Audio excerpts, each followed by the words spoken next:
Praise the Lord, hallelujah. അപ്പൊ ഇന്നത്തെ ചിന്തയ്ക്കകത്ത് സെഫന്യാവിന്റെ പുസ്തകം 3-ാം അധ്യായത്തിന്റെ 14 തുടങ്ങിയിട്ടുള്ള വാക്യങ്ങൾ ഞാൻ വായിക്കാം. സിയോൻ പുത്രിയെ ഘോഷിച്ച് ആനന്ദിക്ക, ഇസ്രായേലെ ആർപ്പിടുക, യെരൂശലേം പുത്രിയെ പൂർണ്ണ ഹൃദയത്തോടെ സന്തോഷിച്ചുല്ലസിക്ക. യഹോവ നിന്റെ ന്യായവിധികളെ മാറ്റി നിന്റെ ശത്രുവിനെ നീക്കിക്കളഞ്ഞിരിക്കുന്നു. ഇസ്രായേലിന്റെ രാജാവ് യഹോവ നിന്റെ മധ്യയിരിക്കുന്നു. ഇനി നീ അനർത്ഥം കാണുകയില്ല. അന്നാളിൽ അവർ യെരൂശലേമിനോട് ഭയപ്പെടരുതെന്ന് സിയോനോട് അധൈര്യപ്പെടരുതെന്നും പറയും. നിന്റെ ദൈവമായ യഹോവ രക്ഷിക്കുന്ന വീരനായി നിന്റെ മധ്യയിരിക്കുന്നു. അവൻ നിന്നിൽ അത്യന്തം സന്തോഷിക്കും. തന്റെ സ്നേഹത്തിൽ അവൻ മിണ്ടാതിരിക്കുന്നു. ഘോഷത്തോടെ അവൻ നിങ്ങൾ ആനന്ദിക്കും. ഭാരം വഹിച്ചവളായ നിന്ദയ്ക്കുള്ളവരായി സമൂഹത്തെ വിട്ട് ദുഃഖിക്കുന്നവരെ ഞാൻ ചേർത്തുകൊള്ളും. നിന്നെ ക്ലേശിപ്പിക്കുന്ന ഏവരോട് ഞാൻ ആ കാലത്ത് ഇടപെടും. മുടന്തി നടക്കുന്നതിനെ ഞാൻ രക്ഷിക്കും. ചിതറിപ്പോനെ ശേഖരിക്കുകയും സർവഭൂമിയിലും ലജ്ജ നേരിട്ടവരെ പ്രശംസയും കീർത്തിയുമാക്കി തീർക്കുകയും ചെയ്യും. ആ കാലത്ത് ഞാൻ നിങ്ങളെ വരുത്തുകയും ആ കാലത്ത് ഞാൻ നിങ്ങളെ ശേഖരിക്കുകയും ചെയ്യും. നിങ്ങൾ കാണുക, ഞാൻ നിങ്ങളുടെ പ്രവാസികളെ മടക്കി വരുത്തുമ്പോൾ ഞാൻ നിങ്ങളെ ഭൂമിയിലെ സകല ജാതികളുടെ ഇടയിൽ കീർത്തിയും പ്രശംസയും ആക്കി തീർക്കുമെന്ന് യഹോവ അരുളി ചെയ്യുന്നു. ആമേൻ. സ്തോത്രം. ഹല്ലേലൂയ.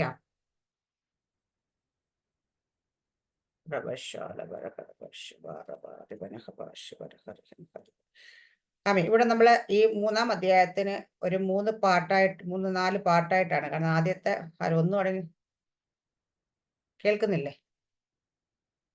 ആദ്യത്തെ 1 അടങ്ങി 4 വരെ അവരുടെ വിക്കറ്റ്നെസ്സിനെ കുറിച്ച് പറഞ്ഞു യെരൂശലേംകാരുടെ. രണ്ടാമത്തെ 5 തുടങ്ങി 7 വരെ അവരുടെ അവിടെ ദൈവത്തെ റൈച്ചസ് ആയിട്ടൊരു നീതിമാന ദൈവത്തെ കുറിച്ച് പറയുന്നെങ്കിൽ ഹല്ലേലൂയ, ആമേൻ. 5 തുടങ്ങി 7 വരെ, 8 തുടങ്ങി 13 വരെ ഒരു ജഡ്ജ്മെന്റിനെ കുറിച്ചും ഒരു റെസ്റ്റോറേഷനെ കുറിച്ചാണ് പറയുന്നത്. ഹല്ലേലൂയ. അത് കഴിഞ്ഞിട്ട് 14 തുടങ്ങിയിട്ട് 20 വരെയുള്ള വാക്യങ്ങളിൽ അവരെ കുറിച്ചുള്ള അവര് മടങ്ങി വന്ന് ആ പാട്ട് പാടുന്ന സ്തുതിക്കുന്നതിനെ കുറിച്ചാണ് പറയുന്നത്. ഹല്ലേലൂയ. അപ്പൊ ഈ 14 തുടങ്ങി 20 വരെ വാക്യങ്ങളാണ് നമ്മൾ വായിച്ചത്. ഹല്ലേലൂയ. അവര് റിപ്പന്റ് ചെയ്തിട്ട് മടങ്ങി വന്ന് ഹല്ലേലൂയ അവര് പാടിക്കുകയും ദൈവത്തെ സ്തുതിക്കുകയും എല്ലാം ചെയ്യുന്നൊരു ഭാഗമാണ്. ഹല്ലേലൂയ. അവിടെ റിസ്റ്റോറേഷൻ നടന്നതിന് ശേഷമുള്ളൊരു സ്തുതിയാണിത്. ഹല്ലേലൂയ.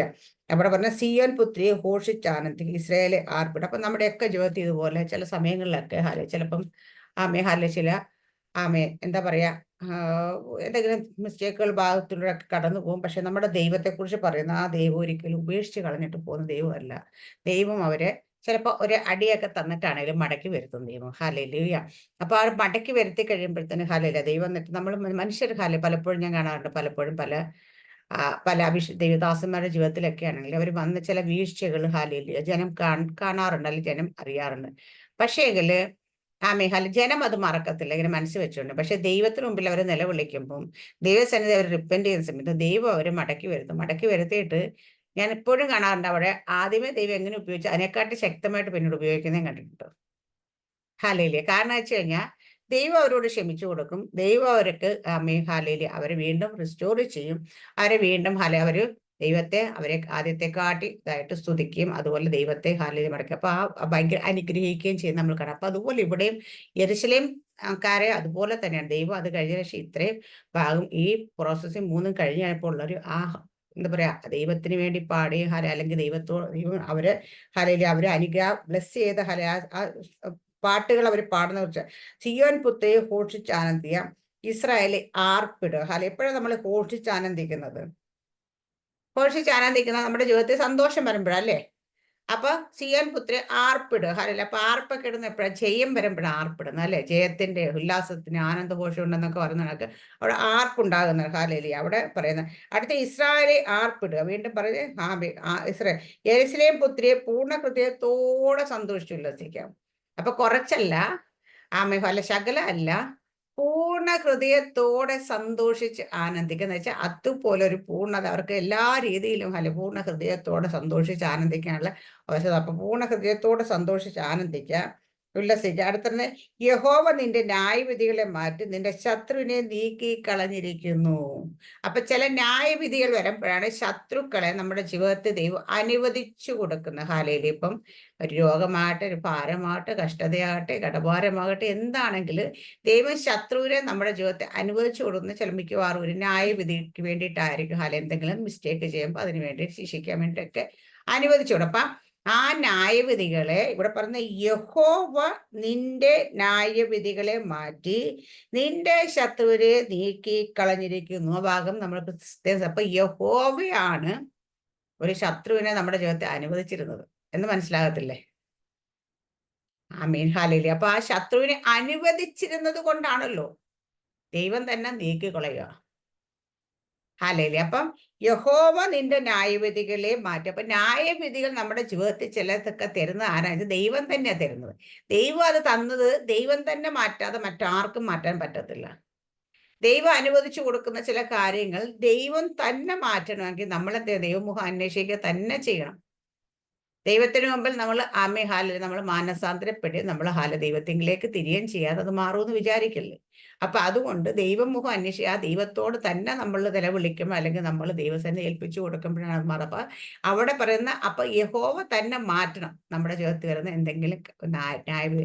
അത് ദൈവം ഇവിടെ മാറ്റി എന്നിട്ട് നിന്റെ ശത്രുവിനെ നീക്കിക്കള. അപ്പൊ ശത്രുവിനെ നീക്കി കളഞ്ഞത് ദൈവം, ശത്രുവിനെ ആക്കിയതും ദൈവം, ശത്രുവിനെ നീക്കി കളഞ്ഞതും ദൈവം. കാരണം ശത്രുവിനെ അനുവദിച്ചു കൊടുത്തത് ദൈവം. നമ്മൾ ഒത്തിരി സ്ഥലത്ത് കാണുന്നുള്ളൂ. അപ്പൊ അന്ന് കഴിഞ്ഞ പ്രാവശ്യം നമ്മൾ ചിന്തിച്ച് വരുമ്പോൾ ഹോശേയ പ്രവാചകന്റെ പുസ്തകത്തിനൊക്കെ ജോയൽ പ്രവാചകന്റെ പുസ്തകത്തിൽ നിന്നൊക്കെ ഹാലേലി അവിടെ പറയും, ഞാൻ കൽപ്പിച്ചിരുന്ന എന്റെ മഹാസൈന്യമായ തുളനും വെട്ടുക്കിളിയോട്. അപ്പൊ ദൈവത്തിന്റെ മഹാസൈന്യം തന്നെയാണ് തുളനും വെട്ടുക്കിളിയൊക്കെ എന്ന് പറയുന്നത്. ഹാലേലിയ. അതുപോലെ ഇവിടെയും പറയുന്നത്, ഞാൻ നിന്റെ ന്യായവിധിയെ മാറ്റി നിന്റെ ശത്രു നീക്കി കളഞ്ഞു. നീ ഇസ്രായേലിന്റെ രാജാവായ യഹോവ നിന്റെ മധ്യേ ഇരിക്കുന്നു, ഇനി നീ അനർത്ഥം കാണുകയില്ല. ഇനി എന്താ? ദൈവം നമ്മുടെ മധ്യേ ഇരിക്കുകയാണ്. ശത്രുവിനെ നീക്കി കളഞ്ഞ് ശത്രു അല്ല ഇരിക്കുന്നത്, ദൈവം നമ്മുടെ മധ്യേ ഇരിക്കും. ഇനി നമ്മൾ ഒരിക്കലും അനർത്ഥം കാണുകയില്ല. ആമേൻ, സ്തോത്ര, ഹാലേലിയ. അപ്പം ഞാൻ ഇന്ന് പ്രഭാതത്തിൽ ഹാലേലിയ നിങ്ങൾക്കോട് പറയുന്ന ഒരു കാര്യമുള്ളൂ. ദൈവം നമ്മുടെ ന്യായവിധികളെ മാറ്റിക്കളഞ്ഞ് ശത്രുവിനെ നീക്കിക്കളഞ്ഞാൽ ഹാലേലിയ ദൈവം നമ്മുടെ മധ്യേ ഇരുന്ന് ഒരിക്കലും നമ്മൾ അനർത്ഥം കാണത്തില്ല. ആമേൻ, സ്തോത്രം. നമ്മുടെ മധ്യേ ദൈവം ഉള്ളപ്പോൾ നമ്മുടെ ജീവിതത്തിൽ ദൈവം അനുവദിച്ചു കൊടുത്താലും ദൈവം നമ്മുടെ മധ്യേ ഉണ്ടെങ്കിൽ എന്താ വെച്ചാൽ അതിന് വേണ്ട ആ സമയത്ത് നമ്മൾ ദൈവം ഹാലയില്ല കണ്ണിലെ കൃഷ്ണമണി പോലെ കാക്കും. ചില സമയത്തൊക്കെ ചില പർട്ടിക്കുലർ ടൈമിലൊക്കെ നമ്മൾ ചില കാര്യം, പക്ഷേ ദൈവം നമ്മുടെ മധ്യേ ഉണ്ടെങ്കിൽ അനർത്ഥം, അല്ലെങ്കിൽ നമ്മുടെ ജീവിതത്തിൽ അനർത്ഥമായിരിക്കും. ഹാലയില്ല. ഒരു കഷ്ടത വരുമ്പോൾ കഷ്ടത നമ്മളെ തകർത്ത് കളയും.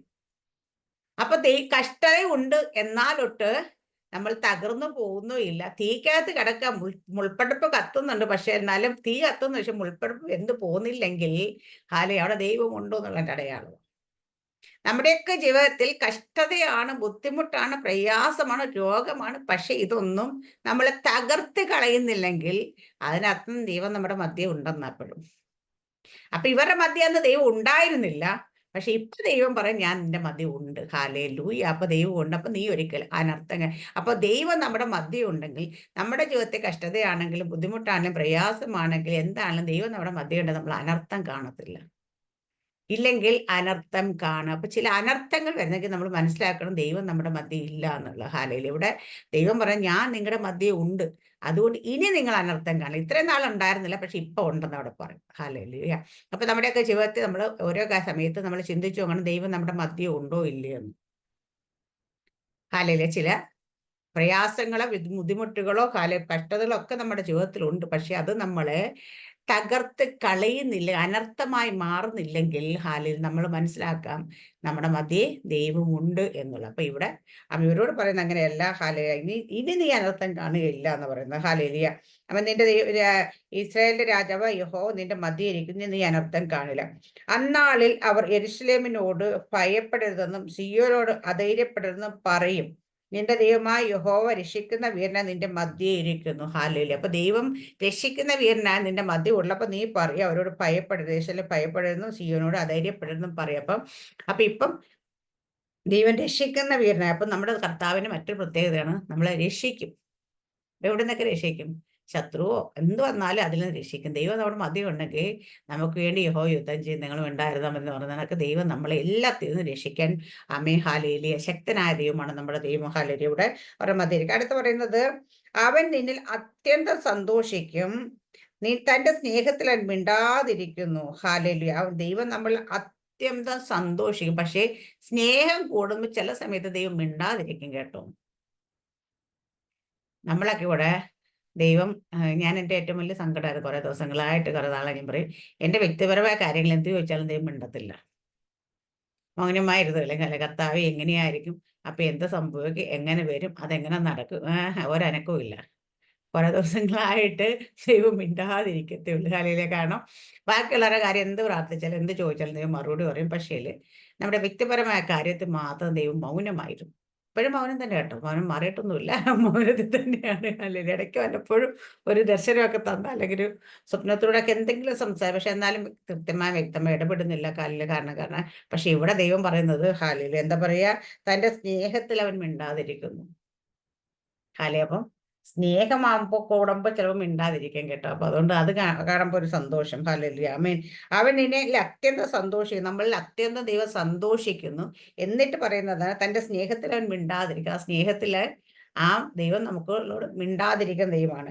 ഘോഷത്തോടെ അവൻ നിങ്ങൾ ആനന്ദിക്കും. പക്ഷെ ഘോഷത്തോടെ നമ്മൾ ആനന്ദിക്കാനായിട്ട് ഇടയാകും. ഹല്ലേലൂയ. അപ്പൊ ദൈവം നമ്മൾ മിണ്ടാതിരുന്നാലും നമ്മളെ സ്നേഹിക്കുന്നുണ്ട്. അതൊരു ഘോഷത്തോടെ ആനന്ദിക്കാനായിട്ട് ഇടം നൽകുമെന്നുള്ളതാണ് പറയുന്നത്. അപ്പൊ അടുത്ത് പറയാം, ലജ്ജാഭാരം വഹിച്ചവളായ നിനക്കുള്ളവരായി സംഘത്തെ വിട്ട് ദുഃഖിക്കുന്നവരെ ഞാൻ ചേർത്ത് കൊള്ളും.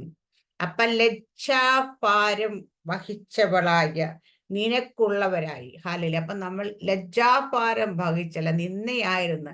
ആമേ ഹാല മറ്റുള്ളവർ മുമ്പിൽ ഹാലില്ല അപമാനമായിരുന്നവരെ എന്താ ദൈവം പറയുന്നത്, ആ സംഘത്തെ വിട്ട് ദുഃഖിക്കുന്നവരെ ഞാൻ ചേർത്ത് കൊള്ളും. ഹാലേലി അവരെ വിട്ടിട്ട് ആമേ നമ്മളെ ചേർക്കുന്ന ഒരു ദൈവം ഹാലയിലുണ്ട്. നിന്നെ ക്ലേശിപ്പിക്കുന്ന ഏവരോടും ഞാൻ ആ കാലത്ത് ഇടപെടും. ഇപ്പം ദൈവം അനുവദിച്ചിട്ട്, ഇങ്ങോട്ട് നോക്കണേ, ദൈവം അനുവദിച്ചിട്ട് നമ്മൾ കഷ്ടതയെക്കൂടെ ബുദ്ധിമുട്ടിക്കൂടെ ഒക്കെ പോകാനിരുന്നോട്ടെ.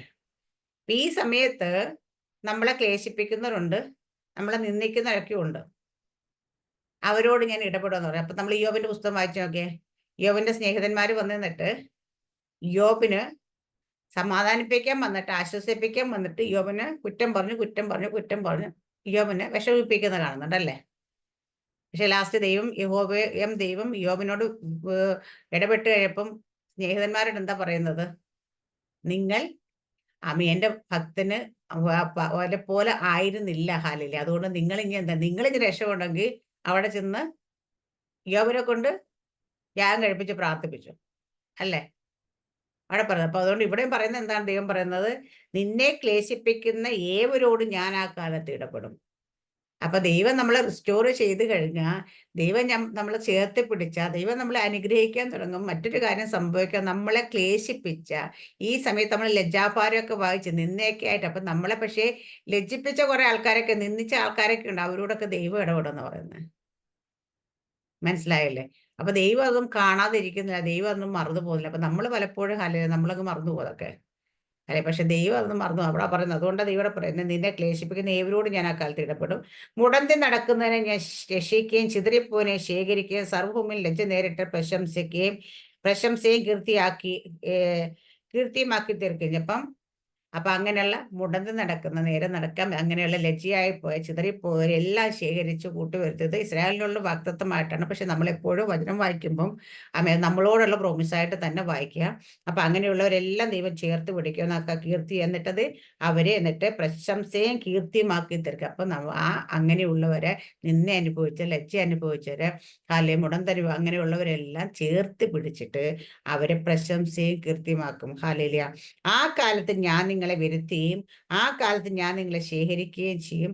നിങ്ങൾ കാണുകയും ഞാൻ നിങ്ങളെ പ്രവാസികളെ മടക്കി വരുത്തുമ്പോൾ ഞാൻ നിങ്ങളുടെ ഭൂമിയിലെ സകല ജാതികളുടെ കീർത്തിയും പ്രശംസയും ആക്കി തീർക്കുമെന്ന് യഹോവ അരുളിച്ചെയ്തു. അപ്പം അങ്ങനെ മടക്കി വരുത്തുന്ന സമയത്ത് പറഞ്ഞ സകല ജാതികളുടെയും ഇടയിൽ, ഹാലേലൂയ, അപ്പൊ സകല ജാതികളുടെയും ഇടയിൽ കീർത്തിയും പ്രശംസയും ആക്കി തീർക്കുന്നു. അപ്പം ഇവിടെ നമ്മളെപ്പോഴും ഇസ്രായേലുമായിട്ട് ബന്ധപ്പെട്ട എല്ലാ കാര്യങ്ങളിലും കാരണം വെച്ചാൽ എപ്പോഴും പറയുന്നിടത്ത് ഉപയോഗിക്കുന്ന വാക്കാണ് സകല ജാതികൾ. നമ്മൾ ഇന്നലെ കഴിഞ്ഞ ദിവസം ചിന്തിച്ച പുറപ്പാട് പുസ്തകത്തിന്റെ വാക്യത്തിനകത്തും ഹല്ലേലൂയ അവിടെ പറയുന്ന മോശ പറയുന്ന കാര്യമുണ്ട്. അവൻ ജാതികൾ എങ്ങനെ അറിയുന്നത്? നിനക്ക് ഞങ്ങളോട് കൃപയുണ്ടെന്ന് എങ്ങനെ അറിയുന്നത്?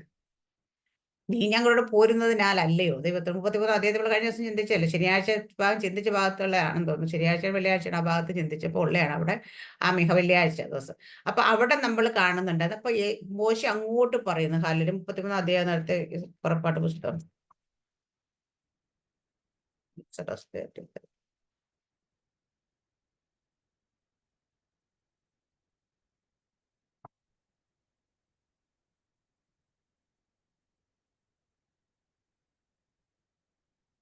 ഉം. 16 പറയുന്നത്, എന്നോട് നിന്റെ ജനത്തോടും കൃപയുണ്ടെന്ന് ഏതിനാൽ അറിയും, നീ ഞങ്ങളുടെ പോരുന്നതിനാലേ. അങ്ങനെ ഞാനും നിന്റെ ജനവും ഭൂതലത്തിലെ സകല ജാതികളും വെച്ച് വിശേഷമുള്ളായിരിക്കും എന്ന് പറഞ്ഞു. ഹാലരി അപ്പം അപ്പം അവിടെ നമ്മളുടെ കൂടെ അപ്പം നമ്മളോട് എന്താ പറയാ, എന്നോട് നിന്റെ ജനത്തോട് കൃപയുണ്ട് ഏതിനാൽ അറിയും, നീ ഞങ്ങളോട് പോരുന്നു. അപ്പൊ ദൈവത്തിന്റെ സാന്നിധ്യം കൂടെ പോരണമെന്ന് മോശ പറയുന്ന ഭാഗമാണിത് അല്ലെ. എന്നിട്ട് പറയുന്ന, അങ്ങനെ ഞാൻ നിന്റെ ജനം ഭൂതലത്ത് സകല ജാതികളിലും വെച്ച് വിശേഷമുള്ളവരൊക്കെ എന്ന് പറയും. അപ്പൊ അവിടെയും പറയും സകല ജാതികളിലും വെച്ച്. അപ്പൊ എന്നുവെച്ചാൽ ഇവരുടെ ചുറ്റുപാടും കിടക്കുന്ന എല്ലാം ജാതികളാണ്. ഹാലേലിയ. ഇവര് മാത്രമേ വേറിട്ട ജനം ഉണ്ടായിരുന്നു. അതുപോലെ നമ്മളും ഹാലേലിയ, നമ്മള് ഒരു നമ്മുടെ ചുറ്റുപാടും ജാതികളാണ്. ഹാലേലൂയ. യേശുക്രിസ്തുവിന്റെ രക്ഷയിലേക്ക് കടന്നു വരാത്ത എല്ലാവരെയും ജാതികളായിട്ട്, നല്ല കർത്താവിന്റെ മക്കളും ജാതികളും അങ്ങനെ മാത്രമല്ല, വേറെ ഇപ്പൊ ക്രിസ്ത്യാനികളൊന്നുമില്ല. ഹാലി ഇപ്പൊ നമ്മൾ പറയുന്ന നാമധേയ ക്രിസ്ത്യാനികളും ഒന്നും ദൈവ മക്കളായിട്ട് ഹാലി വേറിട്ട ജനമായിട്ടോ ദൈവത്തിന്റെ സ്വന്തം ജനമായിട്ടോ ഒന്നും കൂട്ടിയിട്ടില്ല. നേരത്തെ എന്താ വെച്ചാൽ ഇസ്രായേൽ ജനം, ജാതികൾ, ഇത് രണ്ടും ഉണ്ടായിരുന്നുള്ളൂ. ആ ഇസ്രായേൽ ജനം ജാതികൾ, ആ ജാതികളായിട്ടുള്ള ബാക്കിയുള്ളവരെല്ലാം ജാതികളുടെ കൂട്ടം. ആ ജാതികളിൽ നിന്നാണ് നമ്മൾ രക്ഷയിലേക്ക് വരാൻ ഭാഗ്യം ലഭിച്ച കുറച്ച് പേര് ഇപ്പൊ ദൈവത്തിന്റെ മക്കളായ. ബാക്കിയുള്ളവരെല്ലാം ജാതികളെന്ന്. ഇപ്പൊ ഇസ്രായേൽ ജനം ദൈവത്തിന്റെ സ്വന്തം ജനം, നമ്മളാണ് ദൈവത്തിന്റെ മക്കള്, ബാക്കിയുള്ളവരെല്ലാം ജാതി. അപ്പൊ ഇവരെ നമ്മുടെ ചുറ്റും നിൽക്കുന്ന ഇവരാണ്. അല്ല, ദൈവം എന്ത് കാര്യം ചെയ്യുമ്പോഴും ഹാലേലൂയ ജാതികൾ കാണും. അല്ല, നമ്മുടെ ജീവിതത്തിൽ ഹാലേലൂയ ദൈവത്തിന്റെ നാമം മഹത്വം എടുക്കുമ്പോൾ അതെന്തിനു വേണ്ടി മഹത്വം എടുക്കുക? ജാതികൾ കാണും. നമ്മളിലേക്ക് ദൈവത്തിന്റെ മഹത്വം നമ്മളിലേക്ക് വെളിപ്പെടുന്ന എന്തിനു വേണ്ടിയിട്ടാ? ജാതികൾ കാണാൻ വേണ്ടിയിട്ടാ. നമ്മളിലൂടെ എങ്ങനെയാ ക്രിസ്തു നമ്മളിലൂടെ പ്രകാശിക്കണമെന്ന് ആഗ്രഹിക്കുന്ന എന്തിനു വേണ്ടിയിട്ടാ? ജാതികൾക്കിടയിൽ പ്രകാശിക്കാൻ, അല്ല നമ്മുടെ സഭയ്ക്കുള്ളിൽ പ്രകാശിക്കാനൊന്നും അല്ല. മനസ്സിലായില്ലേ? അപ്പൊ യേശുക്രിസ്തു ലോകത്തിന്റെ വെളിച്ചം എന്നാ പറഞ്ഞത്, ഇസ്രായേൽ ജനത്തിന്റെ വെളിച്ചം എന്നല്ല പറഞ്ഞത്. അല്ല, നമ്മുടെ വെളിച്ചം എന്നല്ല പറഞ്ഞത്, രക്ഷിക്കപ്പെട്ടവരല്ല. നമ്മൾ അതുപോലെ യേശുക്രിസ്തു ലോകത്തിന്റെ വെളിച്ചമാകുന്ന പോലെ നമ്മളും ലോകത്തിൽ പ്രകാശിക്കാനായിട്ട്, നമ്മളിരിക്കുന്ന പട്ടണത്തിൽ നമ്മൾ പ്രകാശിക്കണം ദൈവം ആഗ്രഹിക്കുന്നത്. നമ്മളായിരിക്കുന്ന സഭയിൽ ഭവനത്തിൽ നമ്മൾ. അപ്പൊ നമ്മളെ ഓരോരുത്തർ നിങ്ങൾ വിളക്ക് കത്തിച്ച് പറയെങ്കിലല്ല, വിളക്ക് തന്റെ മേൽ വെക്കണം അല്ലെ. ഒരു പട്ടണം പ്രകാശിക്കണം. ഇതെന്തിനു വേണ്ടി പ്രകാശിക്കണം എന്ന് പറയുന്നത്? ഒരു പട്ടണം ആർക്ക് വേണ്ടി പ്രകാശിക്കണം? ആ പട്ടണത്തിൽ സകല ജനത്തിനും വേണ്ടി വെളിച്ചം വരുന്നത്. ഹല്ലേലൂയ. അപ്പൊ അവിടെയുള്ളവർ കാണണം. ദൈവത്തിന്റെ ആഗ്രഹം എപ്പോഴും അതേ ഉള്ളൂ. നമ്മളിലൂടെ ദൈവത്തിന്റെ മഹത്വം വെളിപ്പെടുന്നത് നമുക്ക് വേണ്ടിയിട്ടല്ല. ആ മഹത്വം നമ്മളുടെ പൊതു ആ ദൈവത്തിന്. അതുകൊണ്ട് കൊരിന്ത്യർ ലേഖനത്തിൽ പൗലോസ് അപ്പോസ്തലൻ പറഞ്ഞത്, ഈ അത്യന്ത ശക്തി മൺകൂടാരത്തിൽ പകർന്നിരിക്കുന്നത് നമുക്ക് വേണ്ടിയിട്ടല്ല, അത് പൊതു പ്രയോജനത്തിന് അത്രേ. ആമേൻ. അപ്പൊ ഇവിടെയൊക്കെ ദൈവം നമ്മളെ അതുകൊണ്ടാണ് ദൈവം നമ്മളെ ശിക്ഷിക്കുന്ന സമയത്ത്, അല്ലെ നമ്മളുടെ ജീവിതത്തിൽ ഭാരമായിട്ടൊക്കെ പോകുമ്പോൾ ഏറ്റവും കൂടുതൽ നമ്മളെ കളിയാക്കുന്നത് അല്ലെ അവര് നോക്കിയിരിക്കും, ഇവർക്ക് എന്താ സംഭവിക്കാൻ മതി, ഇവർ ദൈവത്തിന്റെ ആൾക്കാരല്ലേ, ഇവർ ദൈവത്തെ വിളിക്കുന്നവരല്ലേ, പ്രാർത്ഥിക്കുന്നവരല്ലേ, എന്നിട്ട് എന്താ സംഭവിക്കുന്നത്, ഇവർക്ക് എന്ത് സംഭവിക്കാൻ പോകുന്നത്? ഇത് ഭയങ്കരമായിട്ട് നോട്ടമുണ്ട്. ഇതുകൊണ്ട് തന്നെയാണ് ദൈവം കർത്താവിടെ പറഞ്ഞത്. ഹല്ലേലൂയ. അവിടെ പറയുന്ന ജാതികൾ നമ്മൾ നോക്കിക്കൊണ്ടിരിക്കുക. അപ്പൊ ജാതികളുടെ മുമ്പിലാണ് നമ്മൾ ഇവിടെ എല്ലാം നമ്മൾ ദൈവത്തിനെ ദൈവമഹത്വത്തിന് വേണ്ടിയിട്ട് നിൽക്കുന്ന സമയത്ത് ജാതികൾ നമ്മളെ എപ്പോഴും ശ്രദ്ധിച്ചുകൊണ്ടിരിക്കുന്ന സമയത്ത്, അതുകൊണ്ട് ജാതികൾ നമ്മളെ നോക്കുന്നുണ്ട്. അവരുടെ മുമ്പിൽ നമ്മൾ അവരുടെ മുമ്പിൽ എങ്ങനെയാ ദൈവത്തിന്റെ നാമത്തിന് അതെല്ലാം പ്രകാശമാകുന്ന പോലെ ഞാൻ നിന്നെ എടുത്ത് ഭൂലോകത്തിലെ ഭൂതമിലെ സകല ജാതികളുടെയും കീർത്തിയും പ്രശംസയാക്കിയത്. അപ്പം ഭൂലോകത്തിലെ ഭൂമിയിലെ സകല ജാതികളുടെയും ഇടയിൽ കീർത്തിയും പ്രശംസയാക്കി മാറ്റണം. അതുപോലെ യേശുക്രിസ്തു പറഞ്ഞ എന്താ? നിങ്ങൾ ഭൂമിയുടെ അറ്റത്തോളം എൻ്റെ സാക്ഷികളാകണം. ഭൂമിയുടെ അറ്റത്തോളം നമ്മൾ സാക്ഷികളാകുന്ന വെച്ചാൽ ദൈവത്തിന്റെ കീർത്തിയും പ്രശംസയാകും തന്നെ അവിടെ അർത്ഥം അല്ലേ? അങ്ങനെയല്ലേ? സംശയം വല്ലതും ഉണ്ടോ? ഇല്ല. നമ്മള് ദൈവത്തിന്റെ ഇവിടെ ഇവിടെ കർത്താവ് പറയുന്നത് നിങ്ങളെ ഭൂമിയിൽ സകല ജാതിയുടെ കീർത്തിയും പ്രശംസയാക്കി തീർക്കുമെന്ന് യഹോവ അരുളിച്ചെയ്തു. ഇത് ഇസ്രായേൽ ജനത്തെക്കുറിച്ച് ദൈവം പറഞ്ഞു തന്നെ അവരെ കീർത്തിയും പ്രശംസയും ദൈവം ആക്കി തീർത്ത് കാണും. ഇന്നും ഇസ്രായേൽ ജനത്തിനെ കുറിച്ച് എന്തൊക്കെ പറഞ്ഞാലും എന്തൊക്കെ അവർക്ക് കുറവുകളുണ്ടെന്ന് പറഞ്ഞാലും അവരുടെ കണ്ടുപിടുത്തങ്ങൾ തന്നെയാണ് ലോകം മുഴുവൻ ഇപ്പോഴും ഉപയോഗിക്കുന്നതെല്ലാം. നമ്മുടെ കയ്യിരിക്കുന്ന മൊബൈൽ ഫോൺ ആകട്ടെ, ഹാലിൽ നമ്മളിപ്പോൾ സഞ്ചരിക്കുന്ന ഫ്ലൈറ്റ് ആകട്ടെ, അങ്ങനെ തുടങ്ങിയിട്ട് എന്തൊക്കെ കാര്യങ്ങളുണ്ട് അതെല്ലാം അവരുടെ കണ്ടുപിടുത്തങ്ങൾ. അവർക്കാണ് അവരുടെ തലച്ചോറ് അതുപോലെ ബുദ്ധിയുള്ള എന്താ വെച്ചാൽ ദൈവത്തിന്റെ ജ്ഞാനം, ദൈവികമായ പരിജ്ഞാനം ഒക്കെ ഹല്ലേലൂയ ഉള്ളവരാണ് അവർ. ഹല്ലേലൂയ, ദൈവത്തിന്റെ സ്വന്തം ജനം എന്ന് പറയുന്നത്. അതുകൊണ്ട് അവരെ കീർത്തിയും പ്രശംസയാക്കി ദൈവം തീർത്തു. അതുപോലെ നമ്മളെയും ദൈവം ഹല്ലേലൂയ നമ്മളെ വിളിച്ച് വീണ്ടെടുത്ത് ദൈവം ആഗ്രഹിക്കുന്നേ ഭൂമിയുടെ അറ്റത്തോളം ദൈവത്തിന്റെ സാക്ഷികളാകണമെന്ന് വെച്ച് കഴിഞ്ഞാൽ അവിടെ കീർത്തിയും പ്രശംസയുമായി മാറണം. ഇന്ന് നമ്മുടെ നാട്ടിൽ പോലെ എടുത്തു നോക്കിയേ, നമ്മുടെ ഈ കൊച്ചു കേരളത്തിൽ പോലും ഹല്ലേലൂയ ഇന്ന് ഒത്തിരി ക്രിസ്ത്യാനികളുണ്ടെന്ന് പറയുന്നുണ്ട് ആൾക്കാർ. നമ്മുടെ നാമധേയ ക്രിസ്ത്യാനികളെങ്കിലും ആകട്ടെ, ആ ക്രിസ്തുമതം അവിടേക്ക് വരാനായിട്ട് ആരാ കാരണമായത്? സുവിശേഷകർ കടന്നു വന്നതുകൊണ്ട് അല്ലേ? അല്ലേ? അപ്പൊ ആ സുവിശേഷകർ കടന്നു വന്നതിനെ കുറിച്ചും അവരവിടെ ചെയ്ത പ്രവൃത്തിയെക്കുറിച്ചും ഇന്നും അനേകർ ഓർക്കുന്നുണ്ട്. അതിനെക്കുറിച്ചൊരു പ്രശ്നം, കാരണം അവര് മലയാളം പോലും അറിയാത്ത ആൾക്കാരൊക്കെ നമ്മുടെ ഇന്ത്യയിലൊക്കെ വന്ന ഓരോ സ്ഥലത്ത് അവർ പോയ സമയത്ത് അവരവിടുത്തെ ഭാഷ കഷ്ടപ്പെട്ട് പഠിച്ച് അവരോട് സുവിശേഷം അറിയിച്ച് ഒത്തിരി ത്യാഗം സഹിച്ച് സ്വന്തം ജീവൻ പോലും കൊടുത്ത് അവരവിടെ വന്ന ആ മണ്ണിൽ തന്നെ ജീവിച്ച് മരിച്ച് അവിടെ അടക്കപ്പെട്ട അനേകരുണ്ട്. അങ്ങനെ വില കൊടുത്തവരുണ്ട്. അവരെ കുറിച്ച് പറയുമ്പോൾ ആരും കുറ്റമായിട്ടൊന്നും അല്ല പറയുന്നത്, അവരെ കുറിച്ച് പറയുമ്പോഴും നല്ലതായിട്ടാണ് പറയുന്നത്. ഹല്ലേലൂയ. അതുപോലെ നമ്മുടെ നാട്ടിൽ ബ്രിട്ടീഷുകാർ ഒന്ന് ഭരിച്ച സമയത്തും ഹല്ലേലൂയ ദോഷമൊക്കെ ഉണ്ടായിരുന്നെങ്കിൽ ഒരുപാട് ഗുണം നമ്മുടെ നാട്ടിന് വന്നിട്ടുണ്ട്. ഹല്ലേലൂയ. ഇപ്പൊ നമ്മുടെ ഈ യഹൂദൻ നമ്മുടെ ഈ എന്താ പറയാ ഇവര് വന്ന സമയത്ത് ഹല്ലേലൂയ ഇവരൊക്കെ അവിടെയൊക്കെ പള്ളികൾ പണിഞ്ഞ് ആദ്യം വന്നപ്പോ പള്ളികളോട് ചേർത്ത് പള്ളിക്കൂടങ്ങൾ പണിഞ്ഞു അല്ലേ? ആ പള്ളിക്കൂടങ്ങളിലാണ് ആദ്യമായിട്ട് അക്ഷരാഭ്യാസം കൊടുക്കാൻ തന്നെ സാധാരണ ജനത്തിന്. അതിനു മുമ്പ് വിദ്യാഭ്യാസം എന്ന് പറയുന്ന ഉന്നതരായിട്ടുള്ള ആൾക്കാർക്ക് മാത്രം ഗുരുകുല വിദ്യാഭ്യാസം അങ്ങനെയുള്ള അവർക്ക് മാത്രം ഉണ്ടായിരുന്ന വിദ്യാഭ്യാസം ഇന്ന് സാധാരണക്കാരിലേക്ക് എത്താൻ തുടക്കം കുറിച്ചത് ക്രിസ്തുമതമാണെന്ന് നമുക്ക് പറയാൻ പറ്റും. ഹല്ലേലൂയ. അതൊക്കെ പറയുമ്പോഴത്തേന് ഹല്ലേലൂയ അവിടെയെല്ലാം നമുക്ക് ഇപ്പൊ ഇന്ന് അതിനെ എതിർക്കുന്നവർ പോലും ഹല്ലേലൂയ എഡ്യൂക്കേഷൻ അവരുടെ ജീവിതത്തിലേക്ക് അവരുടെ പാരമ്പര്യത്തിലേക്ക് വന്നത് ഇത് കാരണമെന്ന് മനസ്സിലായി. അപ്പൊ ഇതൊക്കെയെന്ന് വെച്ചാൽ അവിടെയൊക്കെ എപ്പോഴും അതൊന്നും ചരിത്രത്തിൽ നിന്ന് മാഞ്ഞു പോകത്തില്ല. ഇപ്പൊ ഉള്ള ജനത്തിന് ബോധമില്ലെങ്കിലും ആ ചെയ്ത നല്ല കാര്യങ്ങൾ അവിടെ പ്രശംസയും കീർത്തിയും തന്നെ നിൽക്കുന്നുണ്ട്. ഹല്ലേലൂയ. അപ്പൊ ഇതുപോലെ തന്നെയാണ് നമ്മൾ ഓരോ സ്ഥലത്ത് നമ്മൾ ചെല്ലുന്ന സമയത്ത് ഒരു സ്ഥലത്ത് ചെന്ന് ഇപ്പൊ നമ്മൾ ഈ നോർത്ത് ഇന്ത്യയിലും ആണെങ്കിലാകട്ടെ, അല്ലെങ്കിൽ അനേക ഗ്രാമങ്ങൾ എന്താ ഒരു തമിഴ്നാട് ഉൾഗ്രാമങ്ങളിൽ പോയിട്ടുള്ളവരൊക്കെ പറയുന്നതൊക്കെ അവർക്കാണെങ്കിൽ വസ്ത്രം ധരിക്കേണ്ട പോലും അറിയത്തില്ല. ഏതാണ് ദൈവം ഏതാണെന്നൊന്നും അറിയത്തില്ല. എങ്ങനെ ഭക്ഷണം കഴിക്കണമെന്ന് പോലും അറിയത്തില്ല. അങ്ങനെയുള്ള ആൾക്കാരുടെ ഇടയിലേക്ക് ഇവർ കടന്നു ചെന്ന് അവരെ എഡ്യൂക്കേറ്റ് ചെയ്ത് അവർ നല്ലൊരു മനുഷ്യരെ പോലെ വസ്ത്രം ധരിക്കാനും മനുഷ്യരെ പോലെ ഭക്ഷണം കഴിക്കാനും മനുഷ്യരെ പോലെ ഓരോ കാര്യങ്ങൾ ചെയ്യാനൊക്കെ പഠിപ്പിച്ച് അവർക്ക് സുവിശേഷവും പറഞ്ഞു കൊടുക്കുന്നുണ്ട്. ഹല്ലേലൂയ. ആ കൂട്ടത്തിൽ ഇത് ചെയ്ത് ഒരു കൊള്ളാകുന്ന ഒരു ദൈവം സൃഷ്ടിച്ച ഒരു സൃഷ്ടിയാണ് അവർക്കൊരു മനുഷ്യനാണോ മൃഗമാണോ എന്നറിയാതെ ജീവിക്കുന്ന ഗ്രാമങ്ങളിലുള്ള അങ്ങനെയുള്ളവരെ ഇതെല്ലാം ചെയ്ത് അവർ പുറത്തെടുത്ത് കൊണ്ടുവരുമ്പോൾ ഇവിടെ കുറെ ആൾക്കാർ മതപരിവർത്തനം നടത്തുന്നത് ഇവരാരും ഇത്ര നാളായിട്ട് അങ്ങോട്ട് കടന്നു ചെല്ലാഞ്ഞത്? ഈ ജനങ്ങളെയൊക്കെ ഒന്ന് തിരിഞ്ഞു നോക്കാൻ എന്താ? അവരും ജനങ്ങൾ തന്നെയല്ലേ? നമ്മുടെ സഹോദരിമാരും തന്നെയല്ലേ? കാരണം എപ്പോഴും എല്ലാവരും സ്കൂളിൽ പഠിക്കുന്ന പോലെ പ്രതിജ്ഞ എടുക്കുന്ന കാര്യം ഇന്ത്യ എന്റെ രാജ്യമാണ്, എല്ലാ ഇന്ത്യക്കാരും എന്റെ സഹോദരിമാരാണെന്ന് പറയുന്നുണ്ടല്ലേ? ആ പറയുന്നവർക്കൊക്കെ എന്തുകൊണ്ട് ഇവിടെയൊക്കെ കടന്നു ചെല്ലാൻ കഴിയുന്നില്ല? അതിനൊക്കെ കുറച്ച് ഡെഡിക്കേറ്റഡ് ആയിട്ട് ആൾക്കാർക്ക് മാത്രമേ പറ്റത്തുള്ളൂ. സഹിഷ്ണുതയൊക്കെ വേണം അതിന് വേണ്ടിയിട്ട്.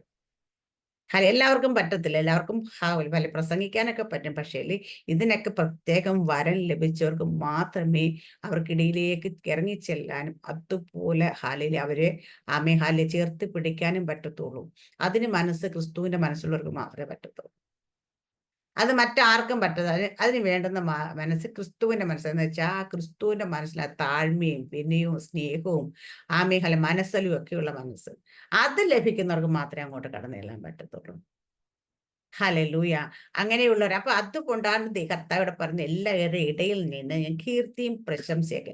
അങ്ങനെ പോകുന്നവർ തന്നെയാണ് ഏറ്റവും കൂടുതൽ കീർത്തിയും പ്രശംസയാകുന്നത്. ഹല്ലേലൂയ. അപ്പൊ നമ്മളെ ദൈവം റിസ്റ്റോർ ചെയ്യുമ്പം ദൈവം നമ്മളെ അനുഗ്രഹിക്കും. ദൈവം നമ്മളെ ഹല്ലേലൂയ ചേർത്തുകൊള്ളും. ദൈവം നമ്മളെ നിന്ദിച്ചവരോ പകരം ചെയ്തെല്ലാം ചെയ്യും. പക്ഷേ നമ്മൾ എന്താണ് ദൈവം നമുക്ക് വേണ്ടിയിട്ട് നമ്മളോട് ഇത് ചെയ്ത് നമ്മളെ ചേർത്ത് പിടിക്കുന്ന, അല്ല സ്നേഹിക്കുന്ന, അല്ല നമ്മളെ വീണ്ടും അനുഗ്രഹിക്കുന്ന എന്തിനാണെന്നുള്ളത് നമ്മൾ മനസ്സിലാക്കണം. കാരണം നമ്മൾ അനേകർക്ക് ഇതുപോലെ അനുഗ്രഹമായി അനേകർ ഇതുപോലെ ചേർത്ത് പിടിക്കും, അനേകരെ സഹായിക്കാനൊക്കെ ഇടയാകണം. ഹല്ലേലൂയ. പലപ്പോഴും നമ്മൾ മനസ്സിലാക്കുന്ന ഒരു കാര്യമുണ്ട്. എല്ലാവരും നമ്മുടെ പെന്തക്കോസ്തിലുള്ളൊരു സ്വഭാവം തന്നെയാണ്. പെന്തക്കോസ്തിൽ അത് കൂടുതലും കാണുന്നത്. മറ്റുള്ളവരും പറയാണ്. നമ്മൾ എന്തെങ്കിലും കഷ്ടതയിലും ബുദ്ധിമുട്ട് പ്രയാസത്തിലൊക്കെ പോവുകയാണെങ്കിൽ കൂടെ നിൽക്കുന്നവർ പോലും പറയുന്ന കാര്യം, എന്തോ കുഴപ്പമുണ്ട് കേട്ടോ. എവിടെയോ ഒന്ന് ശരിയാകാനുണ്ട് കേട്ടോ. അല്ല എന്തോ ഒന്ന് ഇതാകാനുണ്ട് കേട്ടോ. ഇത് പലരും പറയുന്നുണ്ട്. കേൾക്കാതെയും കേൾക്കും പറയുന്നുണ്ട്. പക്ഷേല് നമ്മൾ മനസ്സിലാക്കേണ്ട കാര്യം ചില സമയങ്ങളിൽ ദൈവം ഹല്ലേലൂയ അതിന് അപ്പൊ നിങ്ങൾ നമ്മൾ നമ്മുടെ ജീവിതത്തിൽ യോബിന്റെ ജീവിതത്തിൽ വന്ന പോലെ നമ്മുടെ ജീവിതത്തിലൊക്കെ ചിലത് വരുമ്പോൾ നമ്മൾ മനസ്സിലാക്കണം ഇത് ദൈവം അനുവദിച്ചതാണോ എന്ന് മനസ്സിലാക്കണം. ഹല്ലേലൂയ. ദൈവം അനുവദിച്ചതാണോ അതോ അല്ല നമ്മുടെ ദുർമാർഗങ്ങൾ കൊണ്ട് വന്നതാണോ എന്ന് നമുക്ക് തിരിച്ചറിയാൻ പറ്റും. നമ്മുടെ ജീവിതത്തിൽ ഹല്ലേലൂയ അത് ഹല്ലേലൂയ ഓരോ ദിവസവും നമ്മുടെ ജീവിതം നോക്കുമ്പോൾ നമുക്ക് തിരിച്ചറിയാൻ പറ്റും. അത് മനസ്സിലാക്കിയിട്ട് വേണം ഇവർ പറയുന്നത് കേൾക്കുമ്പോൾ നിങ്ങൾ സങ്കടപ്പെടാതിരിക്കാൻ. നിങ്ങൾക്കൊരു ഉറപ്പുണ്ട്. ഹല്ലേലൂയ എന്റെ ദൈവം ഹല്ലേലൂയ ഇതെനിക്ക് വേണ്ടി അനുവദിച്ചു തന്നതാണെന്ന് ഉറപ്പുണ്ടെങ്കിൽ അവിടെ സങ്കടപ്പെടുകയല്ല സന്തോഷത്തോടെ നിൽക്കുക. കാരണം ആ അനുഭവിച്ച ദൈവം തന്നെ ആ ദൈവത്തിന്റെ സമയത്തിന് അതെടുത്ത് മാറ്റുകയും ചെയ്യും. ഹല്ലേലൂയ. ദൈവം നമ്മുടെ മേൽ വെച്ചിരിക്കുന്നത് ദൈവം അനുവദിച്ചു കൊടുക്കുന്നു. മറ്റാർക്കും എടുത്ത് മാറ്റാൻ പറ്റത്തില്ല. നമ്മൾ എത്ര കരഞ്ഞാലും എത്ര നേരം അതുകൊണ്ടാണ് ഞാൻ പലപ്പോഴും ഞാൻ പറയാറുണ്ട് ഹല്ലേലൂയ പല ആൾക്കാരും ഞാൻ പറയുന്നത് നിങ്ങളത് പിശാചിനെ അതിനെ ശാസിക്കുകയും ചെയ്യും. ഫൽസിക്കുകയൊന്നും വേണ്ട. കാരണം ഇത് പിശാചല്ല. ഹല്ലേലൂയ തിരിച്ചറിയണം. അപ്പൊ നമ്മൾ പിശാചാണോ അല്ലെന്ന് പിശാചിനെ കടന്ന് ശാസിക്കുക, ഫൽസിക്കുക എന്താ പറയാ നമ്മൾ നിൽക്കുന്നവരെ ചവിട്ടി പൊട്ടിക്കുക ഒന്നും ചെയ്തിട്ട് ഒരു കാര്യമില്ല. കാരണം ഇത് അവനെ കൊണ്ട് പറ്റുന്നതല്ല. അവനായിട്ട് ബ്ലോക്ക് ചെയ്തതുമല്ല. ഹല്ലേലൂയ. ഇത് ദൈവമായിട്ട് നമ്മുടെ മേൽ കരം വെച്ചിരിക്കുന്നെങ്കിൽ മുമ്പും പിൻപും അടച്ച് അവന്റെ കരം എന്റെ മേൽ വെച്ചിരിക്കുന്നു എന്ന് പറഞ്ഞ പോലെ മുൻപും പിൻപും അടച്ച് ദൈവത്തിന്റെ കരം നമ്മുടെ മേൽ വെച്ച് കഴിഞ്ഞാൽ പിന്നെ ആ ദൈവം ആ കരം എടുക്കാതെ ദൈവം തുറക്കത്തില്ല. അല്ല ഇവിടെ നമ്മൾ കാണും ഈ ജനത്തിനെ അങ്ങനെ തന്നെ ദൈവം ഏൽപ്പിച്ചു. പക്ഷെ ദൈവം അത് എടുത്തു മാറ്റി അവരെ അനുഗ്രഹിക്കുക. ഇത് എല്ലാവരുടെയും ജീവിതത്തിൽ ഉണ്ടാകും കേട്ടോ. ഹല്ലേലൂയ. ദൈവം തന്നെ ഇത് മാറ്റി ദൈവം തന്നെ നമ്മളെ അനുഗ്രഹിക്കും. ആ സമയത്ത് നമ്മൾ ആനന്ദിക്കും, ആഘോഷിക്കും, ഉല്ലസിക്കും. ദൈവം നമ്മളെ കീർത്തി ആക്കി മാറ്റും. പ്രശംസയുമാക്കി മാറ്റും. അപ്പൊ എല്ലാവരും ഒരു നിന്ദയുണ്ടെങ്കിൽ, ഒരു ലജ്ജാഭാരം വഹിച്ചിട്ടുണ്ടെങ്കിൽ, ഒരു കഷ്ടതയിൽ കൂടെ പോയിട്ട് അവർക്കൊരു കീർത്തി ഉണ്ടാവും, ഒരു പ്രശംസയുണ്ടാകും, അവർക്ക് സന്തോഷത്തിന് ദിവസം ഉണ്ടാവും. അതുകൊണ്ടാ പറയുന്നത് വിത്ത് വിതച്ച് കരഞ്ഞും കൊണ്ട് പോകുന്നവൻ കറ്റ ചുമന്ന് ആർത്തും കൊണ്ടുവരുന്ന അപ്പൊ വിതയ്ക്കാൻ ഒരു കാലമുണ്ടെങ്കിൽ കൊയ്യാൻ ഒരു കാലമുണ്ട്.